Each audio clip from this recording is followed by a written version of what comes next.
Hey guys, what's going on? What's up? And welcome back to the channel. Well, Mother Nature has changed my plans for today. I wanted to do an all-day dually day, as I was dubbing it, but as you can see, I have not been able to get outside and do anything because we have that ugly white stuff on the ground. So I thought I would turn my attention to the four-wheeler and try and get the top end put back together on it. I have everything I need except for the oil tank. I went to change the oil in it the other night. These have two different oil drain plugs on these KFXs or LTZs, whatever you want to do. You can see that opening right down there by my finger. There is a drain plug in there, and then there's also a tank up front here that an oil pump pumps, and there is a drain plug under that. Well, when I took this drain plug off on the oil tank, there was also some RTV on it, and then I went to tighten it back up. It would not tighten up. So with a combination of the alignment pins not being in there and probably ran dry on oil, what I guess is probably the cause of the engine being locked up, or actually wasn't locked up, blowing up. So I did get the valves out because these are an aftermarket valve, and I was going to use these, but these are so screwed up as far as lapping. I don't know, is you gonna focus? They're just probably not. Anyway, these are an aftermarket stainless steel valve. I wanted to show you those, but they are so screwed up. That one's pretty good there. This one here, that one there is really bad. The two exhaust valves, they're not just too bad.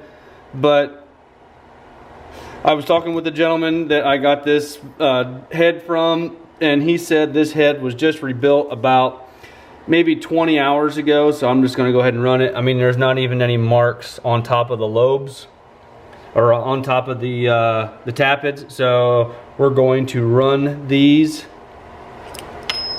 tappets here, and we're going to run everything the way it is, stock valves. Get everything put together, got my assembly lube ready, and just was getting things ready, checking my ring end gap.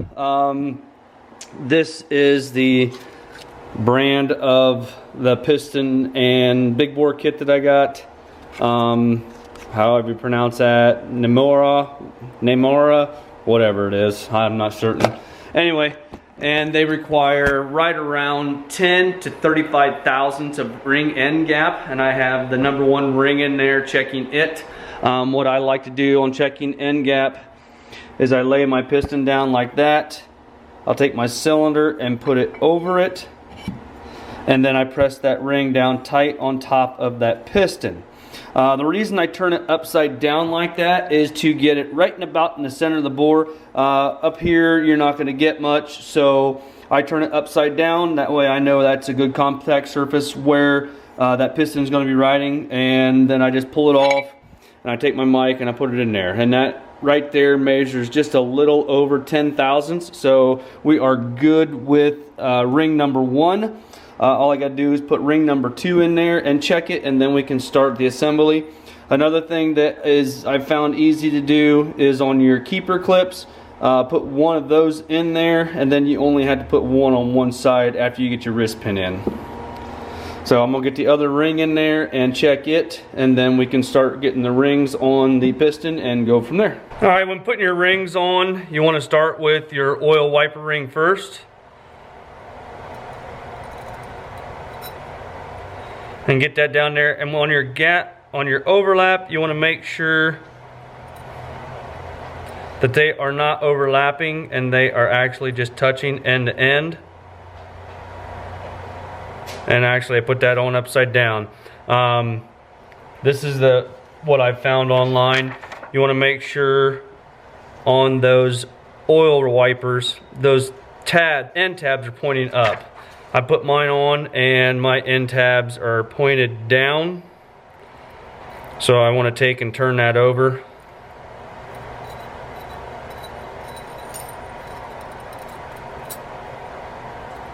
Just like so. Like I said, make sure they're not overlapping and they're just touching just like that. Then after that, you can put on your two wipers. I could not find anything online as far as anything from that company as far as the wipers. So I'm going to use Wiseco's, what they use, and they have the expander gap. They have it over here on the wrist pin side, just like that. And then they have one wiper there, and then they have the other wiper over there. So kind of at 3 o'clock, I'm sorry, at 2 o'clock and down there about, I'm sorry, 1 o'clock and right around at probably about 5 o'clock. So I'll put those on and get those in position. All right, there's the oil rings. And then for the exhaust ring, I'm sorry, the 2 compression rings, they mark theirs first and second, and these numbers and letters and everything always face up. And they have one of them going to the front, just like so, and they have the other one going to the back.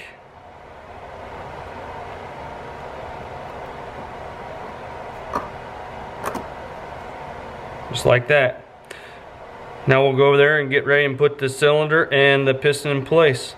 I got my assembly lube. I'm going to take it over there and put the wrist pin on, and then the piston itself. All right, that cylinder is marked. This is a 4-valve engine, so the pistons are marked. This is an exhaust, so that gets pointed to the front of the engine.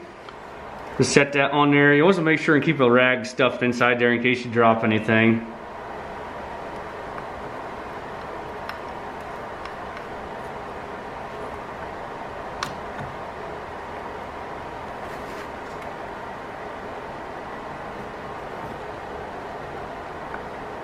With that in place, you can go ahead and put in your other clip, your wrist pin retainer. You want to make sure to listen for that to snap into place.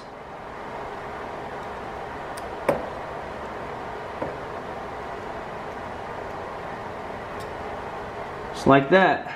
Get your rings set back up where they go, and I can go ahead and put on the cylinder. Alright, with the cylinder on, I put these 2 nuts in place just to hold it down.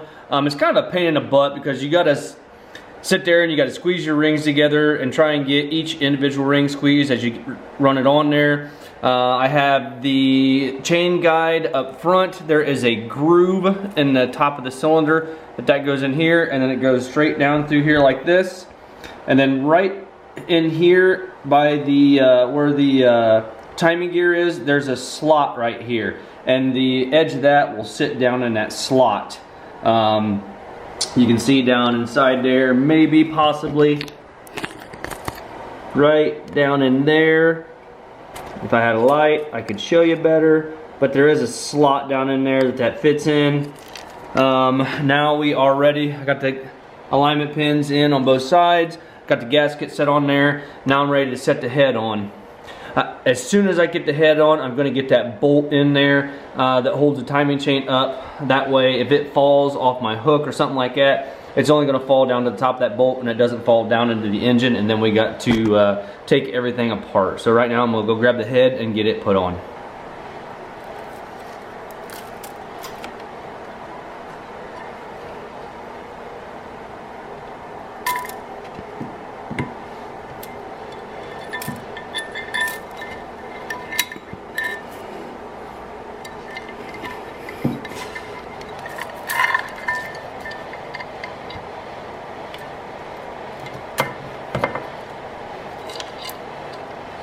Well, I got the head set in place. This is the bolt here I was talking about. As you can see, that only lets that chain fall down to that section right there, so you don't have to worry about grabbing it. All you gotta do is do that and all as well. I do have the bike still set at top dead center. You can see that little notch inside there. All right, now all that's left to do is I'm gonna grab my cams, get them in, get it timed, get the caps on. Oh, wait a minute. First we gotta put the head bolts in and get them torqued down. So we'll grab, this kit does come with new head washers, or head bolt washers. We'll get these. All right, head bolts are in and torqued down. I went in and looked it up. They get torqued to 34 foot-pounds. I went to 18, then took it to 34, just a little pet peeve of mine. And you do it in a crisscross pattern, going back and forth from corner to corner. 18 pounds and then 34 foot-pounds.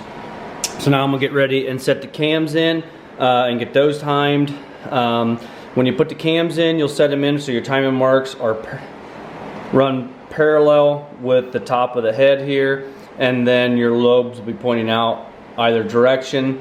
And you need to have, if I remember right, it's 15 pins in between the two timing gears, wherever the timing marks are going up and down. So I'm gonna grab those, get them set in there. I gotta get some assembly lube on there before I set the cams in. I'm gonna lather up the cams themselves with some assembly lube. This is the exhaust cam here, and this is the intake cam, so we'll get those all lathered up before we put them in with some assembly lube, and hopefully get this top end buttoned up tonight.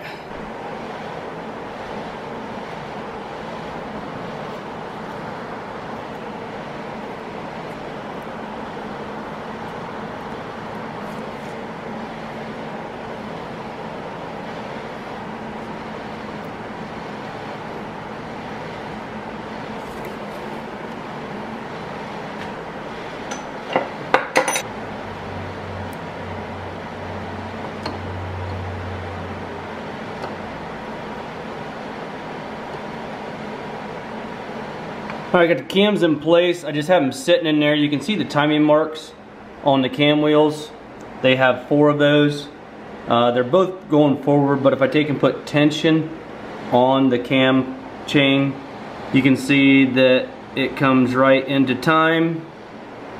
And I do have 15 pins in between each timing mark, starting at the timing mark and ending at the timing mark from what I saw online. So everything is on time, looks like. I'm gonna go ahead and put the cam caps on and get those torqued down. Go ahead and get proper tension on the timing chain. Got to check on that.